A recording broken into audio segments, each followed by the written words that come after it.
Ravi de vous retrouver sur Arte pour ce nouveau numéro du Dessous des cartes. On commence cette émission avec une chouette effraie. Cet animal nocturne aux cris particuliers, voire effrayants, d'où son nom, qui se distingue par son plumage clair, présente sur la quasi-totalité des continents. Une espèce protégée depuis 1976, très sérieusement menacée de disparition. Pourquoi? Eh bien parce que 20 000 chouettes effraies seraient tuées chaque année sur les routes de France, d'après la LPO. La chouette vole à trop basse altitude quand elle chasse la nuit. Parce que son habitat naturel disparaît, les granges, greniers, pigeonniers sont rénovés et ne permettent plus comme avant aux chouettes de s'y réfugier. Parce que les espaces boisés, les prairies se font de plus en plus rares, ce qui entraîne aussi la disparition des petits rongeurs qui servent d'aliment aux chouettes. Des rongeurs qui, en ingérant dans les champs produits chimiques et pesticides, contaminent ensuite l'organisme de la chouette lorsque cette dernière les digère. C'est un voyage à travers le monde de ces animaux en danger que nous avons choisi de vous proposer aujourd'hui.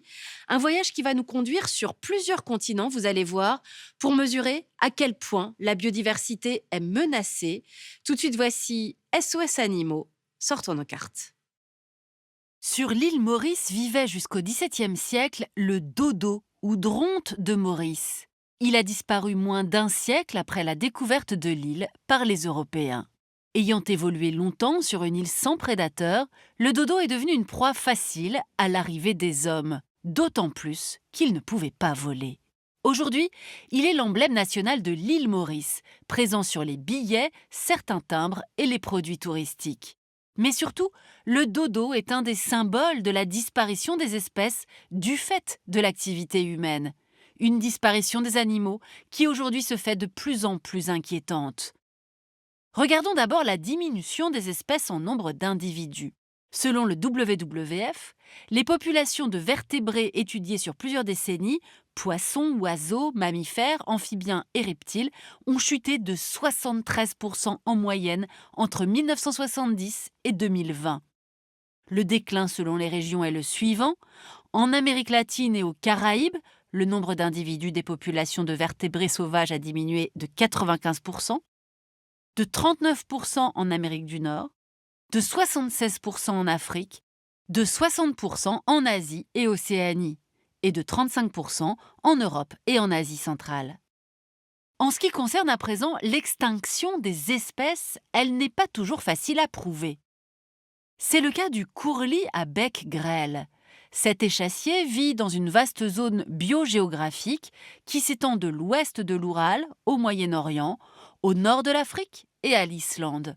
Selon l'Union internationale pour la conservation de la nature, le courlis à bec grêle est dans la catégorie en danger critique d'extinction et sa dernière évaluation remonte à 2018. Mais selon une étude publiée dans la revue ornithologique Ibis, il est très probablement éteint. Du coup, l'UICN va réévaluer son statut, sachant qu'une espèce ne peut être déclarée éteinte que lorsqu'il est certain que le dernier individu est mort. En fait, l'UICN publie une liste rouge qui permet de faire un état des lieux de la biodiversité dans le monde. Cette liste compte 9 catégories et une espèce est considérée comme menacée d'extinction si elle est classée dans les catégories vulnérables, en danger et en danger critique. Chez les vertébrés, on observe que une espèce de mammifère sur 4 est menacée d'extinction, une espèce d'oiseau sur 8, une espèce de reptile sur 5 et plus d'une espèce d'amphibien sur 3. C'est en Indonésie que l'on trouve le plus grand nombre d'espèces animales menacées, vertébrées et invertébrées. Viennent ensuite dans l'ordre les États-Unis, l'Australie, le Brésil, le Mexique, l'Inde, Madagascar, la Chine, la Malaisie et la Colombie.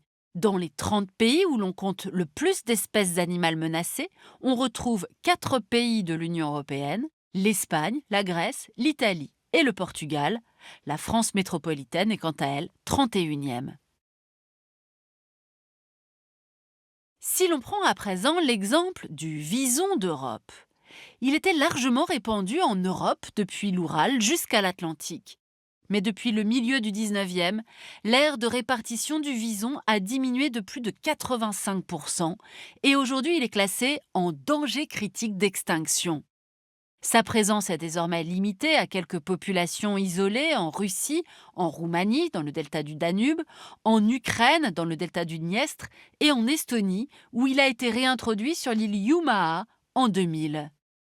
La présence du vison d'Europe est également limitée dans le nord de l'Espagne et le sud-ouest de la France. En France, il n'est plus présent que dans 7 départements contre 40 à la fin du 19e. Il est protégé sur l'ensemble du territoire national depuis 2007. On l'aura compris, les diminutions ou disparitions d'espèces sont nombreuses à travers le monde, même s'il n'est pas toujours facile de les évaluer. Alors quelles sont les causes de ces disparitions et surtout, comment lutter? C'est ce qu'on va voir maintenant. Les causes d'effondrement des espèces sont variées. En premier lieu, on trouve le changement d'utilisation des terres et des mers, notamment par l'agriculture et l'urbanisation, qui conduisent à la dégradation ou la perte de leurs habitats. On trouve également l'exploitation directe via la chasse ou la pêche. Les autres causes principales d'effondrement des espèces sont les changements climatiques, la pollution, ainsi que l'apparition d'espèces exotiques envahissantes. La plupart de ces facteurs se combinent chez les amphibiens. En effet, il s'agit du groupe de vertébrés le plus préoccupant, avec 41% des espèces menacées.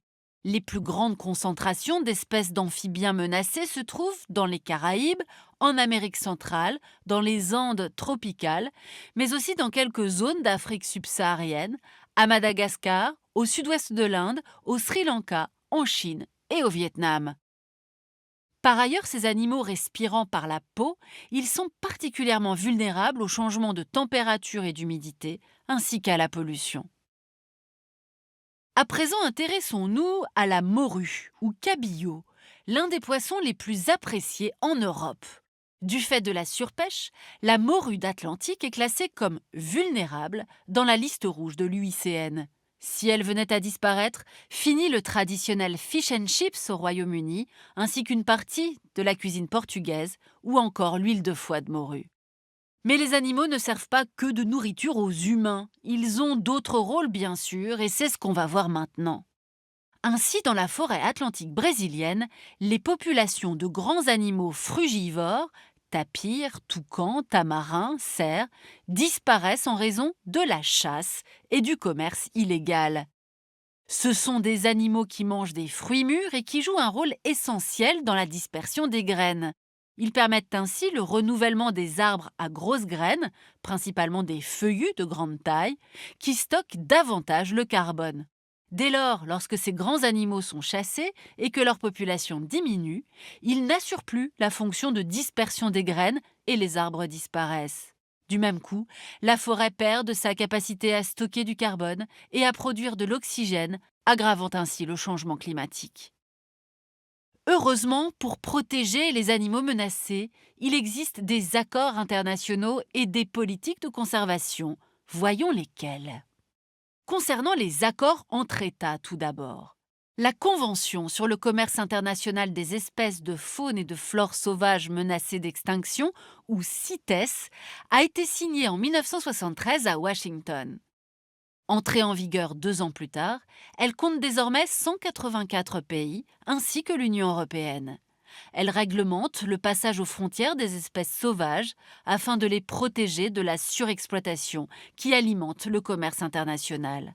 Autre accord, celui de Kunming-Montréal, adopté en décembre 2022 lors de la COP15 Biodiversité, organisée à Montréal par les 195 États de la Convention des Nations Unies sur la diversité biologique, ainsi que l'Union européenne, mais sans les États-Unis.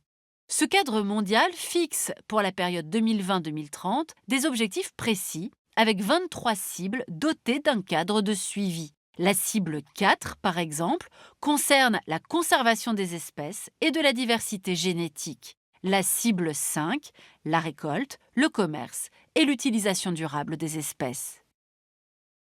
Il y a aussi des politiques volontaristes, comme en Inde depuis 1973 avec le projet Tiger. De quoi s'agit-il? L'Inde abrite les 3/4 de la population mondiale de tigres dans 18 États. Le tigre est classé dans la catégorie en danger par l'UICN. L'aire de répartition du tigre a augmenté, passant de 106 330 km² en 2006 à 138 200 km² en 2018, soit une hausse de 30% en un peu plus d'une décennie. Les tigres occupent des zones protégées, sans humains et riches en proies, mais ils ont également colonisé des habitats à proximité, partagés avec quelques 60 millions de personnes. Et comme le fait remarquer la revue Science à propos du projet Tiger, pour pouvoir préserver et partager les terres avec les tigres, il faut au préalable un contexte sociopolitique qui le permette, c'est-à-dire un développement économique et une stabilité politique. Voilà pour ce tour d'horizon, bien sûr non exhaustif, d'une biodiversité en danger sur tous les continents, avec quelques histoires quand même de politiques volontaristes qui changent la donne, comme ce projet Tiger. Mais il faut pourtant nous quitter sur ce constat alarmant, un taux d'extinction sans précédent et qui s'accélère avec un seul responsable, l'homme.